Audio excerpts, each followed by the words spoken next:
We are your home theater and AV questions answered. This is AVRant. Want your home theater or AV question answered by Tom and Rob? Send it to question@avrant.com. Welcome to AVRant. I'm Tom Andry, and I'm here with Rob H. Mark. This also has some pictures, so if you're watching the YouTube video, here they come. Mark has his first baby on the way. Is it the picture of a baby? Do I need to click on it to see the baby? There's no. Well, it's baby's on the way, so there's definitely no picture. Whatever. Could be. Baby's not here yet. But congratulations, Mark.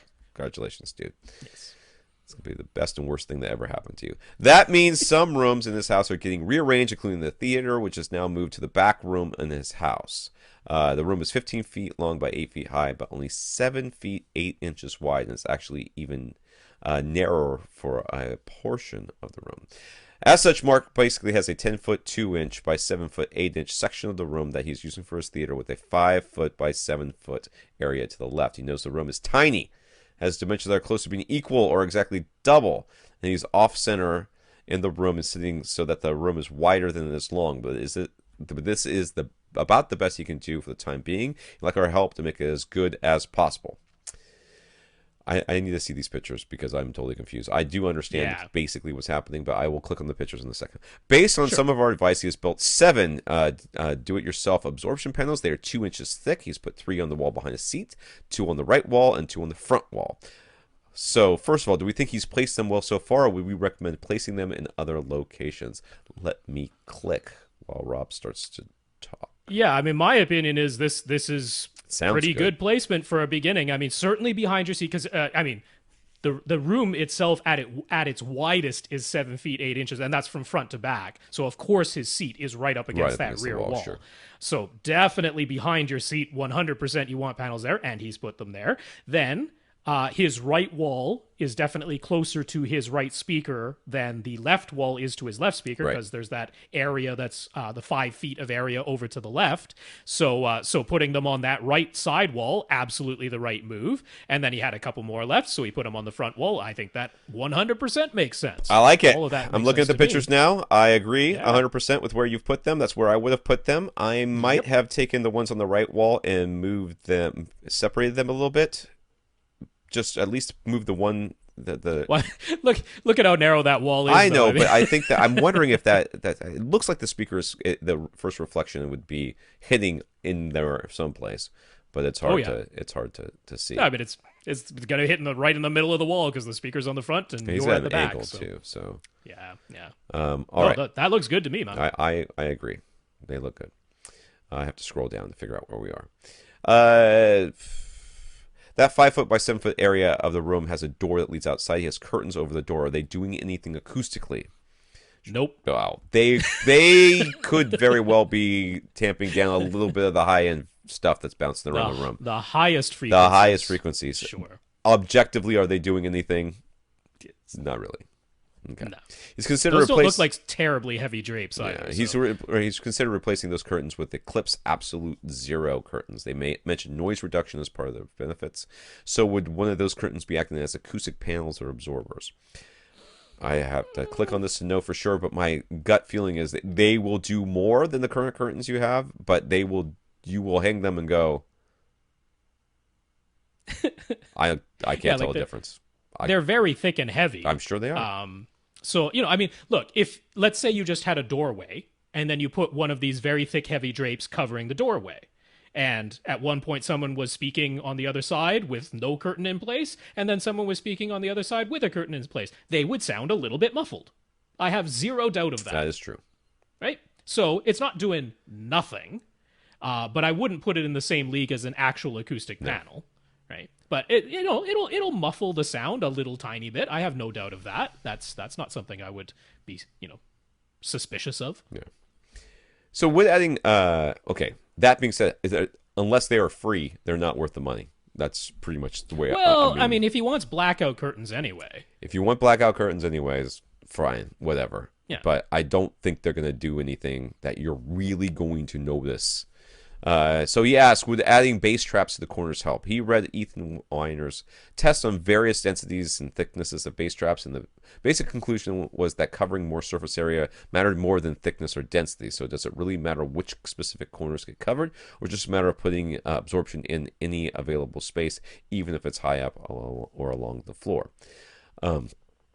Yeah, so bass trapping in the corners, yes, it will definitely help you. I mean, in a room like this that would be good. Now, how much will it help? I mean, probably a lot, to be honest with you. It'll definitely help make your bass a little bit. It's also going to make your room's temperature, all this stuff in here. I mean, that's just a problem I have in my home theater. I'm having it right now. The rest of my house is probably, because I've got lights on in here that give off heat, and the AC is not kicking on because, first of all, it's cooled down in Florida finally, and it's not kicking on for that reason. And it's also not kicking on because the rest of the house is probably 5 to 7 degrees cooler than this room is right now, and it will stay this way because of these acoustic panels. They just hold in whatever temperature is. Keep it cool, keep it hot. That's what they do. So there's going to be that. You're going to find that your room, if you especially have a projector or you have a screen, right, and that if it's like a plasma, it gives off a lot of heat, you're going to find yourself cooking in there sometimes, and that's just going to be part of it. Will it help? Sure. Literally put them in any corner you can, as far as I'm concerned. Yep. That's absolute. Now, I have very little respect for Ethan Weiner anymore. I used to be okay with him, and then he made that stupid video with the stripper, and I'm done with him. He's dead to me. I mean, I don't think he's a bad guy. I just think that decision was so remarkably bad. If you don't know what I'm talking about, don't look it up. Don't look it up. It's awful. But he just decided that he would. I have no idea what sort of fevered psychotic mushroom dream he was on when he thought that was a good idea. But talk about ruining your reputation in one fell swoop. It was stunningly bad decision making on his part. So I agree with what he's saying, but the objective finding, I mean, it was based on objective measurement. Yeah. So, and it's not as though that's advice that is straying from what other people in the industry say or anything like that. So, what the bass traps are all about in a room like this is just reducing the reverberation time. The deep bass is going to be bouncing around that room like crazy. Yes. And it's about reducing the reverberation time. And the easiest place to do that is in the corners because it's easy to build in an air gap, which automatically gives you thickness. Even if the panel itself isn't that thick, it gives you effectively extra thickness in the panel just by having the air gap behind it because there's the corner back there. So it's a very efficient and effective way of covering a lot of surface area, having a lot of absorption in the deeper bass. So it's about reducing the reverberation time. And yeah, it doesn't really matter what corner. If up high towards the ceiling is where it will fit best, put it up there. It'll still be effective. Yes. You don't have to worry that there's a specific corner that you need to put it. Any edge. So ceiling to wall, wall to floor, wall to wall, wall to ceiling, wall to floor. Any of them are good. That's good. He has a skylight. Oh, I'm sorry. I just hit puberty. He has a skylight over his seats, but he's strongly considering completely blacking out the room anyway. So could he fill the skylight with absorption? Would that basically turn it into a bass trap? Yeah, you could do that. I am a little concerned about filling a skylight with absorption, though, because Why? If that's a well-insulated skylight, you should be okay. What do you mean? Well, because you're talking about temperature differences. I'm afraid of getting condensation on that window is what I'm worried about. On the inside? Right. Yeah, because I mean, outside is your cold zone, right? And then directly under that window, and now right now the skylight is part of the warm zone. It's part of the inside zone because any heating that's happening in that room is getting up into that skylight. You put insulation and you've just put a thermal break in between the room and the underside of the skylight. Yeah, that's true. The underside of the skylight into a cold zone potentially. Now, if you have a really well insulated, triple pane glass with gas injected in between, really well insulated skylight so that it is always part of the warm zone on the underside, then it should be okay. But putting a thermal break under a skylight is not typically a recommended idea. I would side on leaving that open myself. You know, it's funny too because I have a Skylight and I have no idea what's up there. Like I had it changed too. Yeah. Like I had it changed because it was all foggy and I had my roof done and everything, and I have no idea what's up there. Nothing. Yeah, because like let's say your attic didn't have vents. Yeah. You wouldn't want to put a bunch of insulation up there because that what's on the top side of the insulation should be your cold zone. What's under the insulation should be your warm zone. So what you can do, I mean, you can still black it out. You can black it out with fabric or something like that. But you could you could put essentially raw panels up there, but just along the walls on the inside of the thing, depending on how. Like if you have like a shaft, is what I'm kind of thinking. Now, if it's a skylight's just right there, then I wouldn't even worry too much about it. Yeah. But I'm not a fan of stuffing that whole cavity with insulation. I'd err on the side of not putting a thermal break between your room and the actual glass of the skylight. Yeah. So he asks me specifically any advice on how to combine a home theater with an infant, toddler, child. I am telling you, man. I've had 3 boys. They're as rambunctious as any, not any boy, but they're reasonably active boys, and they have been since they were very young. I have never found there to be an issue at all with children in home theaters. I see a lot of people concerned about it. I'm going to point you towards HGTV and watch an episode of House Hunters when some idiot says they can't look at 2-story houses because they're going to have a baby or they have a toddler. Like we can't have stairs because we're gonna have a baby. I'm like, well, what's wrong with your baby that they're so dumb that they're never gonna be able to figure out stairs? I went to a friend. I mean, Clint used to live in a beach house in South Carolina or something like that. I don't remember. And I the first time I visited, he doesn't live there anymore. But when I visited him, he had these stairs, right? And Noah was a year and a half or something like that, maybe 2 years, and he'd been walking since he was 9 months old. And we got there and he ate those stairs. He just ran right up those stairs, no problem. And they're like, oh, you let him go upstairs? I'm like, yeah, I let him go upstairs. Why not? He goes, oh, well, And then their son is only a couple of months younger than Noah is. Oh, no, we never let him go on the stairs. We're afraid he might fall. I'm like, well, your son's dumb. I mean, he's not. He's really super smart.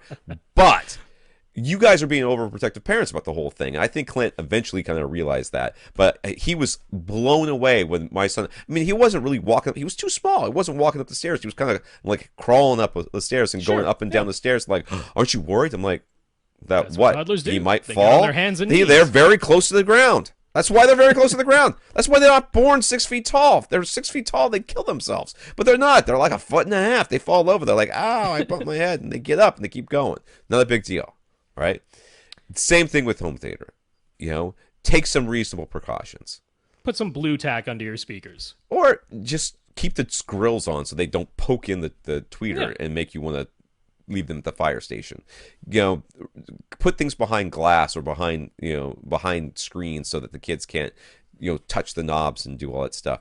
And really, I mean, I always had old TVs and stuff like that, around. And I mean, I'm not a pack rat, but you always seem to have an extra remote. Take the batteries out, give it to the kid, and you are good to go. They're like, you got your remote, I've got my remote. That's everybody's happy. Right? And they chew on it and do all kind of stuff like, oh, they might get silicone. I'm like, I don't care. Right? I don't care if that thing was made of lead and mercury. Let them suck on it because he's keeping them quiet. Not the best father. That I'm going to tell you that. I was reading this literally because he asks how to combine a home theater with an infant. So how do you merge them together so that they are one and the same? I don't know. You'd have to talk to Emil Bose about that because he probably figured it out. Those are the words literally. How do you merge your child into your television and surround sound system so that it is a living screen? Sounds like something that was in Videodrome. It was a terrible, terrible movie. No, but seriously, dude, don't overthink it. You'll see it's very kids. They'll figure it out. They'll figure out I'm not supposed to touch that thing, and that's it. My kids never touch the speakers. A couple times when they were really young, they were crawling around. They kind of crawl around, and then they go to sit themselves up, and they sort of back themselves up. They back themselves up kind of into the stand. And I was like, oh, I had stands that kind of grabbed the bottom of the speakers, and I wasn't too worried about it. I mean, I was worried, but I wasn't too worried. And it only happened a couple of times. My son got his foot stuck in the port of a subwoofer one time. These things happen. You just kind of go on with your life. You know, you take some pictures and then you help him get his foot out. It's not that big. I did take the pictures. I should put those back. Okay. Anyways, all right.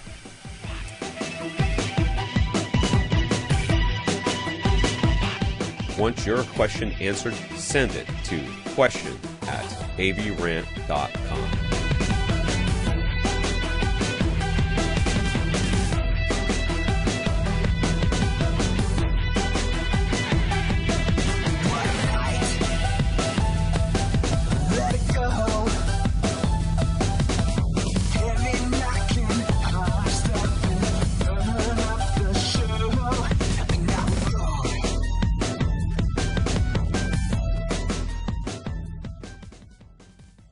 This is AVRant. Now go out and listen to something.